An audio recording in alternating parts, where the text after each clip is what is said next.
Okay, chapter 7. Chapter 7 is all about the worship reforms in the church during centuries after what was considered to be the Middle Ages. The 12th and 13th centuries saw the rise of the Franciscan and Dominican movements that later became parts of the Roman Catholic Church. But didn't say much about these other than that they became parts of the Roman Catholic Church. 14th century had movements led by John Wycliffe and John Huss. Both of these men were condemned by the church as being heretical,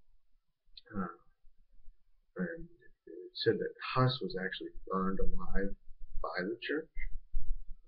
The 16th century had reformers who were able to use their political powers to evade the death by the church. Martin Luther being the most well-known of these. Luther is credited with starting the Reformation when he posted his debate thesis on the door of Castle Church. After this happened, he acquired a following. Ulrich Zwingli is one of the men that followed him, among others. They joined along with this group, and they all attempted to reform the church based solely on Scripture. Protestant churches adopted the architecture and the art of the Middle Ages. This meant that there were lots of altars and artwork that were placed around the basilicas. This eventually evolved from the Roman style into what we now call the Gothic style. A huge change in the church at this point in time was changing the sermon into the common language of the area so people would be able to understand it instead of having it in Latin traditional church language. The pulpits were also placed closer to the people so that it would be easier for them to hear. The church at this point in time had decided that there were 7 priestly acts or sacraments through which the grace of God was bestowed on the people. These were baptism, confirmation, penance, the Lord's Supper, ordination, marriage, and extreme unction, often called last rites.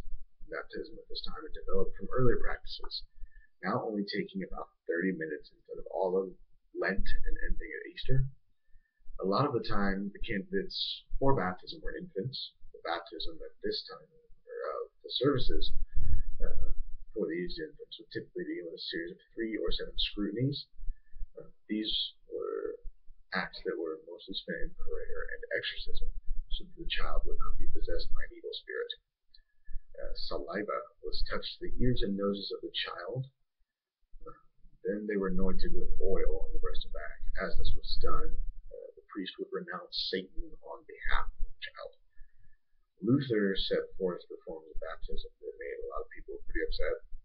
He was sold out for immersion, even with infants, a lot of the time.